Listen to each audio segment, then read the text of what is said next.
Welcome back, everybody. In the last video, we talked about how NFTs work, what's kind of happening under the hood there, and then we actually minted our own NFT with the CLI. In this video, we're going to actually do that with Rust. We're going to build a program that does all that, we're going to put it on chain, and we're going to hit it. So before we do that, I want to show you guys this enhanced version of the diagram that we went over. So a couple differences, obviously. Up here, I just talked about conceptually what they are. And this is like a very, very high level understanding of how they work. Once you can grok this, we can look at exactly how this is laid out in the Solana ecosystem. And that's what this diagram is about. So I'll go over it quickly because it's going to have a lot to do with how this thing's going to be built. So first of all, take a look at the wallet over here. So this is our local wallet. And in that example we saw, this is also what's happening under the hood there with the inclusion of metadata in this diagram. So we create a mint, you saw that in the last video, and that's done by us, right? Like we pay the money to create this mint account. And that's actually an account itself. And everything on Solana is accounts, like we've talked about before. So we also want to create a token account that's going to house this mint. And all that really looks like on Solana is a token account that's created with the mint in mind, right? And there's a reference to it inside the instructions to create it. And it references the mint, and that allows us to keep a balance going of how much of this token we have in this account. And as you can see, this is owned by the spl-token program. All three of these things, we've got a token account, a mint account, which we saw already. And then here, I'm just simulating if somebody wanted to like come in and buy your NFT and if you transferred it, basically what that looks like. It's the same thing. They just have their own token account, points to the same mint. And the spl-token program does all the business. It owns these accounts, therefore it's authorized to write them. So I know that's a lot to take in, but we'll cover that as we go. And just lastly, the metadata is also another account. I mentioned in the last video how it could be on or off chain. With Solana, what we're going to do is we're going to keep majority of the metadata on chain. So with that being said, we'll reference this diagram again, but let's get right into building this thing. So I'm going to create a new directory. Mint NFT raw, and the reason I'm calling it raw is obviously just because I'm going to be using Solana's SDKs that come out of the box, right? So the crates that we've been working with so far, we're going to introduce a few new ones, but in this video, we're not going to use Anchor. That's going to be later. So here we're going to do it just with Solana crates. So now that we've got that created, I'm just going to do an npm init, skip through all this crud. And now that that's done, I'm going to actually install a few dependencies. So I'll show you the package JSON when I'm done, but we're going to need a couple Solana dependencies. All right, so I just finished fat fingering that and eventually got it, but these are the ones that we just downloaded here. And so I'm just going to pop this thing open in code, and we'll take a look at the package JSON so you guys can see what it's supposed to look like. So if you need any dependencies, those are the ones we're going to need. You also want to add npm I save dev, and we want to do types mz, and that'll add it as a dev dependency. And this is everything we need. We're just going to change this to be an app script, not test. We're going to call it app, and we're going to use ts node, and we're just going to hit our client TypeScript file. I'm going to keep this repository pretty simple compared to the ones we've seen. So going forward, that takes care of the npm setup. And now we want to do a cargo new lib. We'll just call it mint. And this is obviously going to be our program. Okay. And then I like to add just a little like bash script in here because it helps me deploy things easier. So all we're going to do is we're going to add the cargo build command with the manifest path like we've seen before. And we're going to just add the deployment. So that'll let us deploy and do all that in one step. Cool. All right, so we said that we're going to be launching with TS Node, our app TS, and I'll come back to this.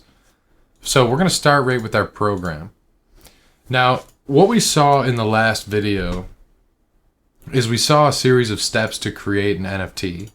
So if we just take those exact steps and follow them in our librs, like in our on-chain program, we can do this from on-chain as well. In the exact same like transactions that you saw us use under the hood last time, we're going to actually see specifically what transactions those are, like what instructions those are.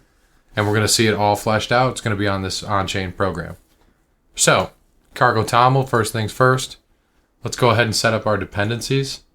So we're going to use the newest versions as of this recording. Here's Solana program. The next one we're going to use, which we haven't seen yet, is spl-token. That's the Solana token library. And then we're also going to use Solana's associated token library, SPL associated token account. Kind of a mouthful. And then don't forget to add these additional things here. And we'll be all set in cargo toml there. So now in librs, let's start writing this thing, right? So to start this thing out, I'm going to just copy paste the use statements in and we'll reference them.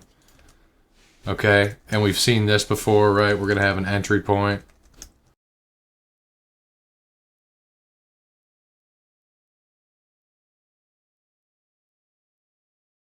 And we're off to the races. So setting this thing up exactly the way that we've been doing it.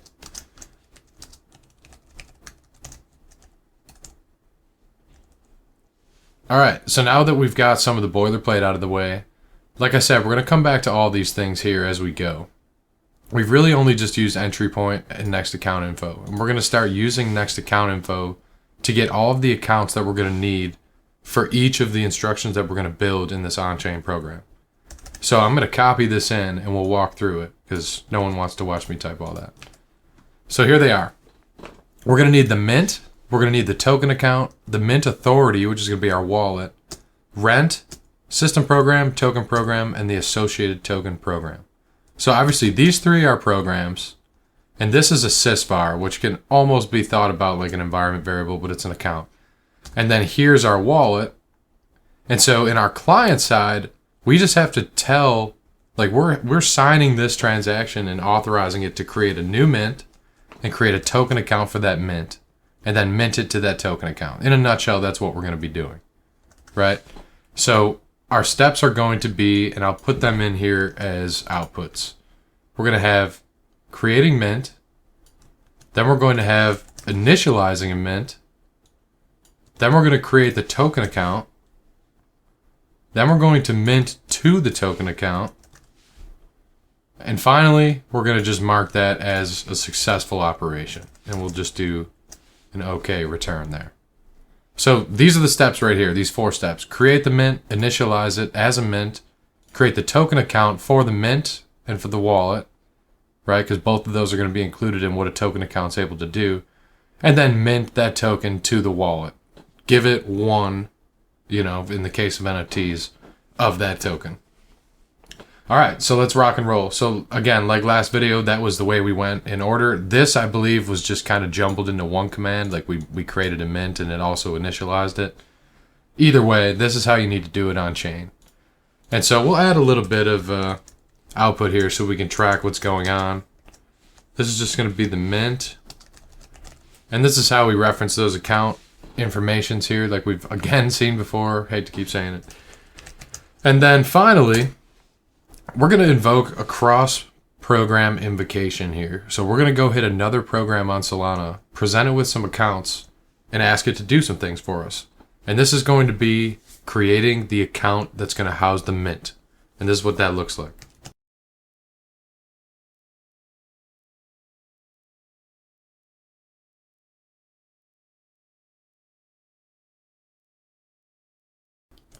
All right, so there's our mint account. And that's exactly what we're doing, is creating that account for the mint. Here's going to be our wallet. We're going to be the signer. We're going to be paying for this transaction. I've got it set for land ports per sol. I don't really know exactly what to put in here at the moment, so I just have been using land ports per sol as like a placeholder. But 82 is the standard mint size. I was able to look that up in some Solana docs. And then finally, the owner of this account is going to be the token program. And that is key to what we are seeing in this diagram. SPL token program owns the mint, and therefore it can modify its contents. So extremely important. And then we just include those 3 accounts straight from our account info up here to pass along with this instruction so that the program that we're hitting, in this case going to be the system program, is going to know which accounts are involved here. And the reason you clone them is because these are actually going to be moved every time you try to send them in a transaction. So you need to clone them off so that the transaction gets basically a copy of what that account looks like when you sent it. Basically, they could change from one transaction to another. So it's kind of a Rust thing. If you saw my Rust videos, you'll know exactly what's going on here. But anyway, moving along. Now we're going to initialize the mint, and that looks like this.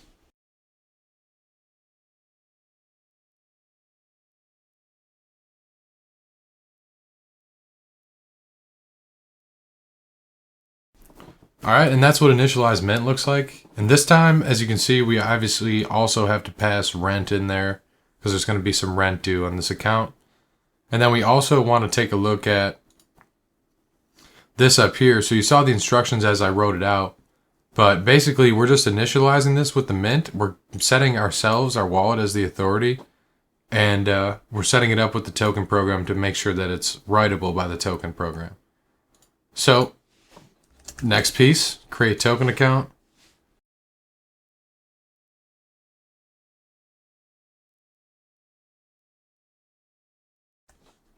And that's going to be creating the token account. So notice one thing here is these are coming from different instructions, right? So we'll go up to our use statements to talk about that for a sec. So we've got Solana program system instructions, right? And then spl-token has its own set of instructions, and so does spl associated token account. And here we've used Rust as keyword to rename them so we don't have any kind of overlap. All right, so token instructions is going to be from spl-token, and obviously this one's from the account and the associated account one. So down here, this is one that's coming from spl-token. Here it's coming from the token account, and so on and so forth. So just be mindful of that. They're not all system programs. Some of them are token programs, SPL programs, and you got to know which one to use and when. So going back to this, let's mint to our token account.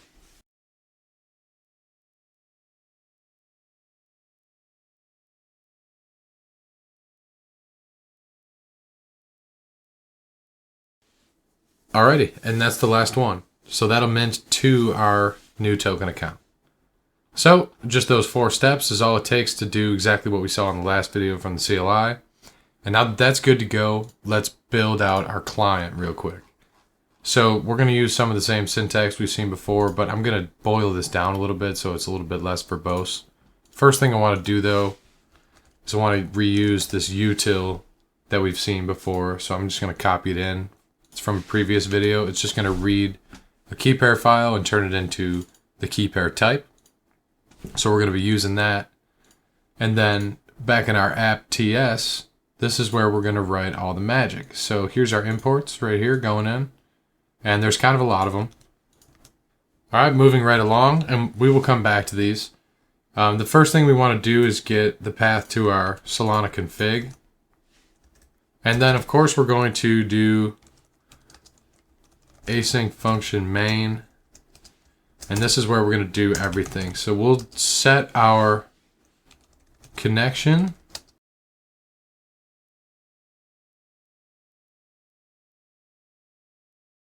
All right, so this is all code that we've seen before. We're just setting up our connection. We're reading in our local key pair file. We're getting our program key pair from the .so and from the key pair that's in the program folder. We've done all of this before. And now here's where we're going to actually do stuff related to our NFT example. So we're going to derive the mint address and the associated token account address. And this is important. We just derived the addresses here on the client side, and we let the program that we just wrote take care of creating the accounts.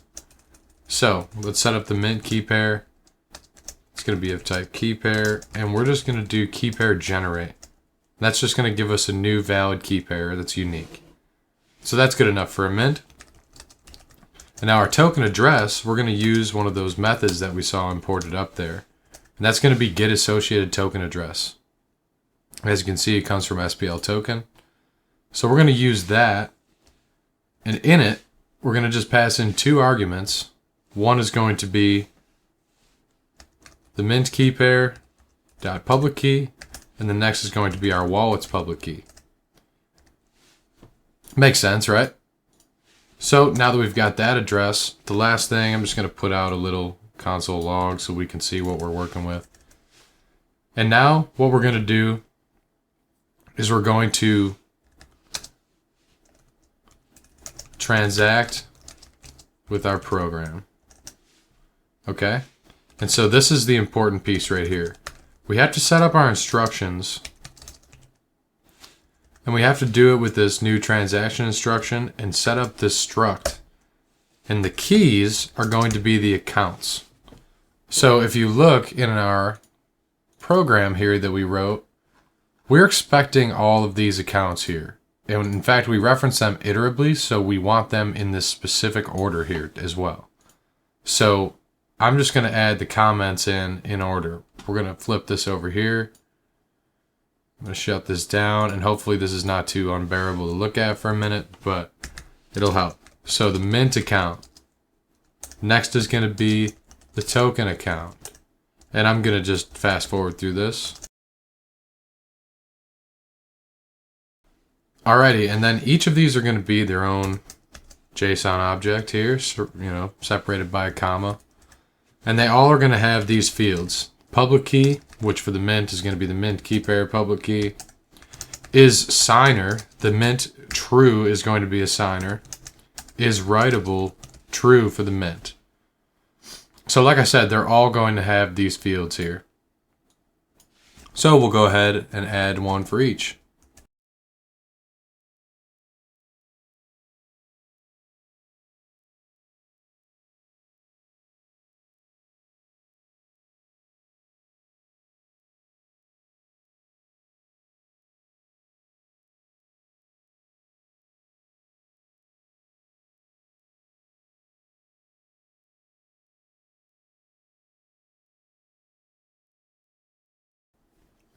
Alright, and this is obviously yelling at us because there's a couple more parameters we have to put in here as well. So we've got the program ID, and that's just going to be our program's ID itself.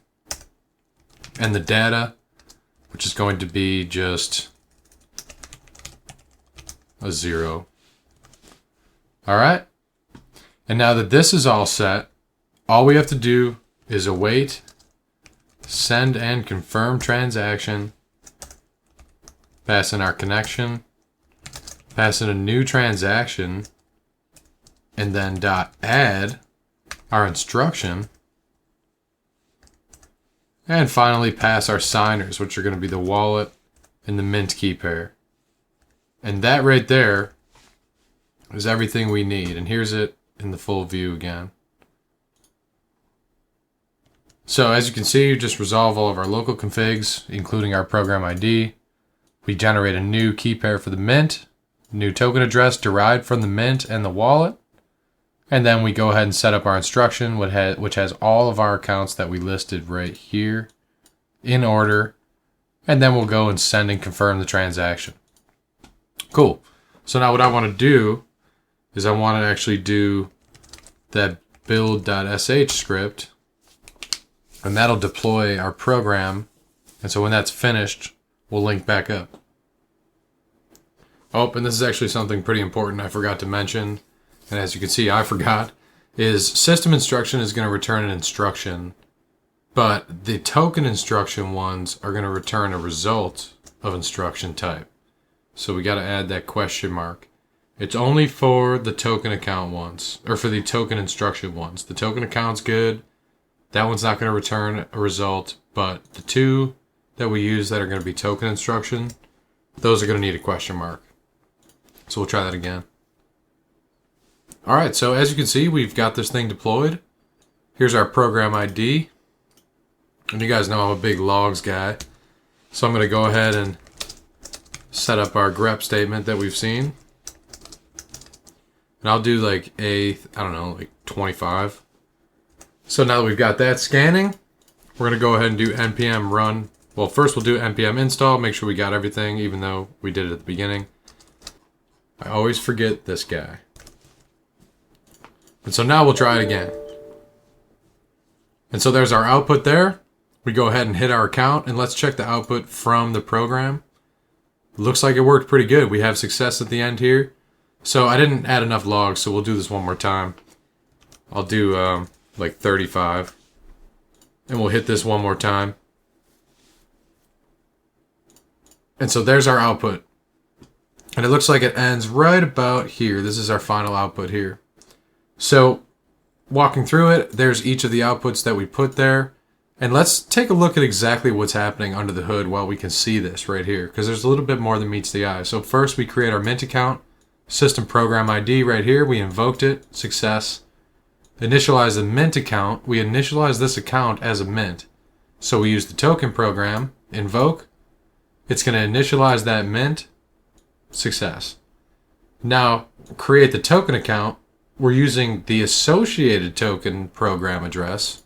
We invoke it. First, it creates it with the system program, right? So it's a cross-program invocation inside of a cross-program invocation. So this one hits the system program, creates it, and then it initializes it for us as well using the token program. So then we're done down here. We're done down here with both of those. And then we go into Mint to the token account. That one's going to use the token program ID like we've been talking about. And finally, we land with all of those being completed, with our program being completed. And now let's go take a look. This Mint is going to be this address right here. I'm just going to pull up Solana Explorer. I'm going to make sure we're on DevNet because I always forget to do that. And we'll just search the Mint. Unknown token. So clearly it exists, right? And now the Mint authority, this should be our wallet here. So if I go ahead and pop this open and do Solana address 2GMHSS, and that's exactly what we have right here. And of course, if we go and search this thing, I'm going to have a bunch of tokens in here, but our Mint was this BKY1B, and that's what we have right here. So as you can see, it's present in the wallet, and that's right there how you do it. That's how you do it in Rust. This is what the program looks like. And this code is going to be available on GitHub. Link is in the description as always. And I appreciate you guys watching.